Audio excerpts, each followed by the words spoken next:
PS5 Pro की announcement हो गई है, लेकिन PlayStation को इतनी गालियां क्यों पड़ रही हैं? इंडिया में इसका प्राइस क्या होने वाला है? आपको प्रो लेना चाहिए या फिर बेस वेरिएंट लेना चाहिए? सब कुछ इस वीडियो में आज जानेंगे। इसके अलावा आपको कोई भी वीडियो देखने की जरूरत नहीं पड़नी चाहिए। जिन्हें नहीं पता तो PlayStation 5 Pro अनाउंस हो चुका है, जिसके प्री ऑर्डर्स 26 सितंबर से स्टार्ट हो जाएंगे एंड ये लॉन्च होगा 7 नवंबर को एंड तब से ही डिलीवरीज होना भी स्टार्ट हो जाएंगे। लेकिन एक मिनट, ये सिर्फ यूएस और दूसरे कंट्रीज की बात की जा रही है। इंडिया में कब लॉन्च होगा, प्राइस क्या होगा, ये तो मैं आपको बताऊंगा ही। बाकी आप ये 7 नवंबर एक्सपेक्ट मत करना भाई, इस टाइम पे नहीं मिलने वाला है आपको। बात करेंगे इस पे भी, लेकिन सबसे पहले जानते हैं स्पेक्स के बारे में।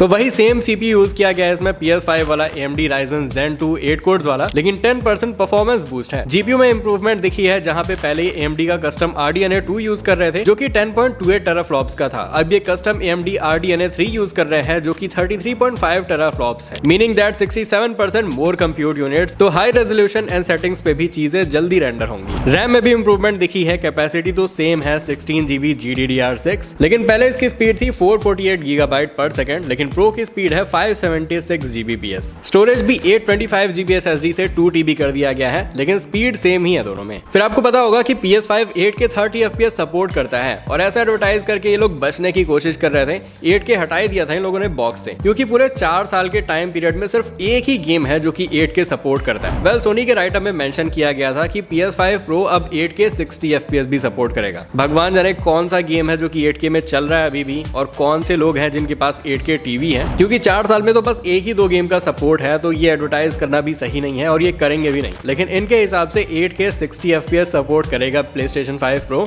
तो अगर आपके लिए मैटर करता है तो आप ले सकते हो। तो इनका नया अपस्केलिंग टेक्नोलॉजी है PlayStation Spectral सुपर रेजोल्यूशन। अब ऐसा नहीं है कि आज से पहले अपस्केलिंग नहीं होती थी PS5 में। PS5 का बेस वेरिएंट भी अपस्केलिंग करता था, और अभी जो ये प्रो वाला है ना, ये और भी ज्यादा बेटर है और AI पावर्ड है। पुराने गेम्स के डेटा को फीड करके कुछ करने वाले हैं AI बेस्ड अपस्केलिंग, जिससे फ्रेम्स और भी ज्यादा हाई रेज दिखने वाले हैं। पहले ऐसा नहीं था। Base PS5 checkered board technique को यूज करता था, जैसे कि 1440p पे रन होते थे गेम। फिर अपस्केल कर दिया जाता था 4K पे, जिसमें मिसिंग पिक्सल्स के डेटा को प्रीवियस फ्रेम के डेटा के हेल्प से फिल किया जाता था। बाकी ये जो PSSR अपस्केलिंग है, ये सारे गेम्स में नहीं आएगा, कुछ लिमिटेड गेम्स में ही होगा ये। कुछ कंफर्म गेम्स में आने वाला है ये, जैसे कि Spider Man 2, The Last of Us Part 2 remastered, Horizon Forbidden West, Alan Wake 2, Grand Turismo 7, Demon's Souls, Ratchet and Clank Drift Apart. Then ray tracing को भी सिग्निफिकेंटली इंप्रूव किया गया है, एंड इट इज प्रॉमिस्ड कि रे ट्रेसिंग की performance 2 से 3 गुना ज्यादा better होने वाली है। एंड ये देखना काफी इंटरेस्टिंग होगा, क्योंकि PS5 में AMD CPU यूज हुआ है, एंड यू नो AMD अभी भी अपने लेटेस्ट GPU में भी रे ट्रेसिंग के मामले में Nvidia के आसपास भी नहीं है। Well, according to Mark Cerny, Sony ने AMD के साथ मिलकर एडवांस रे ट्रेसिंग फीचर पे काम किया है, एंड ये जो टेक्नोलॉजी यूज हुई है ना PS5 Pro में, ये AMD के RDNA 4 आर्किटेक्चर का पार्ट है, जो कि करंटली किसी भी AMD के ग्राफिक्स कार्ड में नहीं है मार्केट में, क्योंकि अभी मार्केट में RDNA 3 वाले कार्ड्स ही अवेलेबल हैं, RDNA 4 आया ही नहीं है। तो आपको फ्यूचर की टेक्नोलॉजी पहले मिल रही है PS5 Pro में। सबसे खराब बात पता है क्या है? PS5 Pro के साथ वर्टिकल स्टैंड नहीं आने वाला, वो अलग से लेना होगा।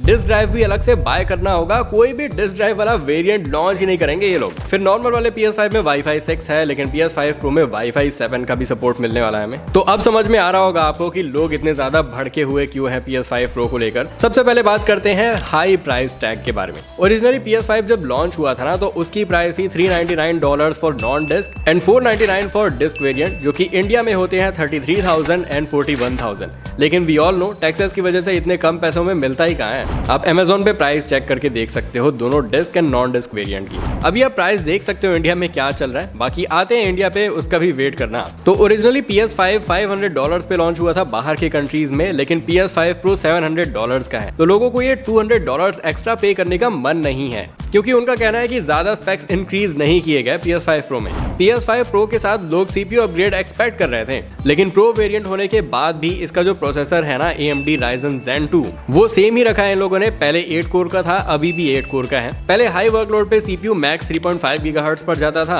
अब 3.85 GHz तक चला जाता है, मतलब कि 10% का इंक्रीमेंट है बस। वहीं अगर हम PS4 से PS4 Pro को कंपेयर करें, तो इवन तो उसमें सेम CPU यूज किया गया था pro and non pro variant में, लेकिन जो परफॉर्मेंस बूस्ट था वो 31.25% का था। फिर लोग इसलिए भी गुस्सा हैं क्योंकि $700 का प्राइस रखने के बाद भी कोई भी डिस्क ड्राइव नहीं है। सीइंग दैट कि most of the people disk drive ही खरीदते हैं, कलेक्शन बनाते हैं एंड डिस्क का प्राइस भी कम ही होता है। और क्या यार, गेम दोस्तों से ले लो और वापस कर दो उन्हें बाद में, जो कि अब हो नहीं पाएगा अनलेस आप $80 और लगाकर डिस्क ड्राइव लगा लेते हो अपने PS5 Pro में। तो $700 का PS5 Pro और उसके साथ में $80 का डिस्क ड्राइव। अगेन लोग वर्टिकली रखना पसंद करते हैं अपने कंसोल को। एक जमाना था जब स्टैंड बॉक्स में ही आता था और इंटरनेट पे भी लोगों ने ये बताया कि हॉरिजॉन्टली रखने से आपको जो PS5 है ना वो थोड़ा सा डैमेज होने लगता है उसका फैन। वो वीडियो मैं लिंक कर दूंगा, अगर मुझे मिलता है तो आप देख लेना। डैमेज होता है भाई हॉरिजॉन्टली रखने से फैन, इसलिए लोग वर्टिकली ही रखना प्रेफर करते हैं। लेकिन वर्टिकल आपको रखना है अपने स्टैंड को, तो उसके लिए भी ये लोग स्टैंड अलग से बेच रहे हैं जो कि $30 का आता है। मतलब यार जो स्टैंड है वो कौन अलग से देता है। आप सोचो आप मॉनिटर बाय कर रहे हो और उसके साथ आपको स्टैंड ही नहीं मिला।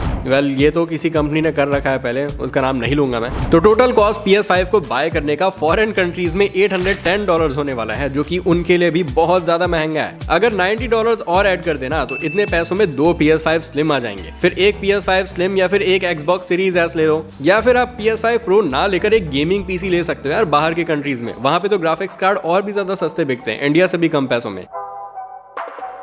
देन लोगों को ये भी लग रहा है कि ये जो अपग्रेड है ना ये जस्टिफाइड नहीं है। सोनी ने कंपैरिजन दिखाया था जिसमें लोगों को कोई भी डिफरेंस ही नहीं दिख रहा यार। इन शॉर्ट अगर मैं आपको बताऊं ना कि सबसे बड़ा मेजर अपग्रेड क्या है PS5 में, तो इसके लिए मैं आपको अपने PS5 में स्पाइडरमैन 2 ओपन करके दिखा देता हूं। यहाँ पे आप 3 सेटिंग्स देख सकते हो, परफॉर्मेंस और एक है फिडेलिटी। तो फिडेलिटी पे जब आप रन करोगे ना तो game highest possible settings, highest RTX के साथ में रन होता है, लेकिन FPS जो आते हैं वो सिर्फ 30 FPS ही आते हैं। तो गेम भले ही देखने में अच्छा लगता है लेकिन आप चाह कर भी यार 60 FPS नहीं ले सकते। मेरा बहुत मन करता है कि इस ग्राफिक्स में 60 FPS पे खेल पाऊं, लेकिन ये सिर्फ तभी पॉसिबल होगा जब मैं PS5 Pro बाय करूंगा। फिर आता है परफॉर्मेंस। इसमें भाई रे ट्रेसिंग ही नहीं है, बिना रे ट्रेसिंग के पता नहीं कौन ही खेलेगा स्पाइडरमैन 2। लेकिन यहाँ पे जो परफॉर्मेंस है ना वो 60 to 120 FPS तक चला जाता है। तो आप समझ गए होगे PS5 Pro जब आएगा तो आप फिडेलिटी में 60 FPS पे स्पाइडरमैन 2 को खेल पाओगे। यही सबसे बड़ा अपग्रेड है, कुछ नहीं है इसके अलावा अपग्रेड। फिर चलो मान लिया भाई PS5 Pro में बहुत बड़ा अपग्रेड कर दिया, लेकिन दिखना भी तो चाहिए ना अपग्रेड। कोई एक्सक्लूसिव गेम ही ला देते PS5 Pro के साथ कि देखकर समझ में आता है यार कि सच में बहुत बढ़िया कंसोल है। लेकिन पुराने गेम्स में कंपैरिजन दिखाया जो कि समझ में नहीं आया किसी को कि क्या चेंज हुआ है। अब देखो बात यही है कि PS5 Pro को अगर आप ले लेते हो तो जब तक PS6 नहीं आ जाता तब तक आप हाईएस्ट पॉसिबल सेटिंग्स में सारे गेम्स को शायद खेल पाओगे। That's it, बस यही है PS5 Pro को लॉन्च करने का मेन रीजन। अब बात करते हैं इंडिया की। तो इंडिया में ऑलरेडी जो $500 वाला PS5 बिकता है ना वो टैक्सेस लगाकर $700 में ही मिलता है आपको। मतलब कि जो PS5 आपको 41,000 में मिलना चाहिए था वो यहाँ पर मिलता है 55-56,000 के आसपास का, जो कि लोगों ने ऑलरेडी एक्सेप्ट कर लिया। लोगों को लगता है यही प्राइस है। लेकिन अब जो PS5 Pro आने वाला है उसका MRP ही $700 है, तो टैक्स लगने के बाद इंडिया में प्राइस क्या होगी? वेल अगर हम बेस वेरिएंट को देखें तो उसमें 32% एक्स्ट्रा पे करना पड़ा था हमें। तो अगर सेम 32% एक्स्ट्रा PS5 Pro के लिए भी करना पड़ता है तो $700 को INR में कन्वर्ट करें तो 58,000 आता है। लेकिन उसमें हमें 32.5% एक्स्ट्रा भी तो देना पड़ेगा ना, इंपोर्ट ड्यूटी और टैक्सेस जो भी लगता है भाई इंडिया में। तो PS5 Pro हमें मिलने वाला है 76,999, मतलब कि ऑलमोस्ट 77,000। फिर इफ यू डोंट नो जो स्लिम वाला डिस्क ड्राइव है ना वो PS5 Pro में भी लग जाएगा। तो ये जो डिस्क ड्राइव है ये ऑलरेडी 9 to 11,000 का बिक रहा है इंडिया में। तो डिस्क ड्राइव के साथ अगर आपको PS5 Pro लेना है तो वो 88,000 का होगा। फिर स्टैंड भी तो लेना पड़ेगा यार, वर्टिकली तो रखोगे अपने PS5 को, हॉरिजॉन्टल रख सकते हो आप, लेकिन स्टैंड तो बनता है यार लेना। इतना महंगा अगर PS5 ले रहे हो आप, मतलब 88,000 मजाक थोड़ी होता है भाई। तो 88,000 का अगर आप PS5 Pro ले रहे हो तो एक 4-5 हजार का स्टैंड ही ले सकते हैं आप। इतना तो एक गेम लेते हो। तो 93,000 का ये जो PS5 है ये आपको टोटल पड़ने वाला है इंडिया के अंदर। ये बहुत ज्यादा महंगा है भाई, बहुत ज्यादा महंगा है। इतने पैसों में 2 PS5 Slim आ जाएंगे। फिर अगर आप चाहो तो एक Xbox Series X ले लो और एक PS5 Slim ले लो। फिर बहुत ही अच्छा गेमिंग PC भी ले सकते हो यार आप इतने पैसों में। 93,000 में गेमिंग PC आराम से आ जाएगा भाई। इतने में तो इंस्टाग्राम पे लोग पूरे दहेज का सामान दे रहे हैं। जोक्स असाइड डैम एक्सपेंसिव यार, मतलब क्या ही बोलूं मैं। देखो मेरा ओपिनियन यही है कि अगर आपके लिए हाई सेटिंग्स इतने ज्यादा मैटर करते हैं, आपने PS5 पहले ही ट्राई कर रखा है और आप वो मिस आउट फील करते हो कि स्पाइडरमैन 2 में फिडेलिटी पे यार मुझे 60 FPS खेलना है और आपके पास पैसे भी हैं, तो आप PS5 Pro बाय कर सकते हो यार। क्यों नहीं बाय कर सकते? अगर पैसे है तो भाई कुछ भी हो सकता है दुनिया में। वरना अगर आप थोड़े से कम सेटिंग्स में खेलना चाहते हो तो PS5 अभी भी बहुत ज्यादा बढ़िया ऑप्शन है। अगर आपके पास 4K टीवी है और आप थोड़ा दूर बैठकर खेलते हो तो आपको फर्क भी नहीं पता चलेगा यार, गेम एंजॉय करने आए हो कि बैठ के ग्राफिक्स देखोगे। मैं बहुत ज्यादा क्लोज बैठता हूँ अपने 27 इंच के 4K मॉनिटर से, तो मुझे एक एक डिटेल दिखता है भाई। वैसे तो 32 इंच का मॉनिटर होना चाहिए 4K के लिए, लेकिन 27 इंच वाले पे भी मुझे 4K दिखता है तो मुझे मजा आता है। दूर बैठोगे तो कुछ भी फर्क नहीं पता चलेगा आपको PS5 के परफॉर्मेंस प्लस RT और फिडेलिटी मोड में। नो डाउट कि मैक्स सेटिंग्स पे गेम्स बहुत ही अच्छे दिखते हैं with ray tracing and all, लेकिन इंडिया में भाई कुछ ज्यादा ही महंगा नहीं हो गया ये? मतलब इतना ज्यादा पैसा आप सिर्फ एक सेटिंग को अपग्रेड करने के लिए दे रहे हो ना, तो मेरे हिसाब से तो बिल्कुल वर्थ इट नहीं है। इतने में एक और PS5 आ जाएगा यार, किसी को गिफ्ट कर देना इतने पैसे। बाकी अगर आपके पास PS5 है तो मैं अपग्रेड करने के लिए भी नहीं बोलूंगा सीरियसली, जब तक सस्ता नहीं हो जाता, जो कि सस्ता नहीं होगा शायद। एक साल में क्या 5000 कम हो जाएगा? 5000 कम करके क्या करोगे भाई? तो जब तक सस्ता नहीं हो जाता है और आपके बजट में नहीं है, अपग्रेड भी मत करना भाई। अपग्रेड करने का बिल्कुल सेंस नहीं बनता है। एंड में चलो कुछ क्वेश्चंस को भी एड्रेस कर लेते हैं। Please tell Sony to reduce price before launch. Seriously भाई, मतलब मैं बोलूंगा अब सोनी को प्राइस रिड्यूस करनी? नाइस जोक भाई, नाइस जोक भाई। इसके लिए 4K मॉनिटर लेना सही होगा या 4K टीवी? किस पे हमको कम प्राइस पर 120 FPS 4K गेमिंग अच्छा एक्सपीरियंस करने मिलेगा? और PS5 Pro का क्या GTA 6 4K 120 FPS या 60 FPS देगा ना? तो 4K मॉनिटर जो है ना वो आपको बहुत ज़्यादा एक्सपेंसिव पड़ने वाला है। मॉनिटर टीवी के कंपैरिजन में महंगा ही आता है और टीवी भी महंगा आता है, ठीक है। 4K 120 अगर आप चले जाते हो ना, 4K 60 तो चलो सही है, लेकिन अगर आप टीवी पे जाते हो, टीवी तो आपको ब्राविया ही मिलेगा, जो कि शायद मैंने ट्राई किया था।